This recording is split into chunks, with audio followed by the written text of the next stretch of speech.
Nama Hasmiani 18 tahun mendadak viral di sosial media. Hasmiani adalah gadis remaja di kota Palopo yang bekerja sebagai tukang tambal.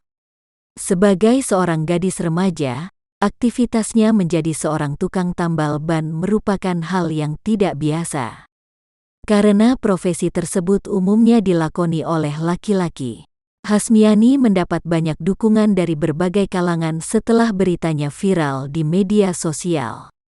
Gadis tamatan SMA Suyojaya itu mendapat tawaran beasiswa dari salah Universitas Mega Buana.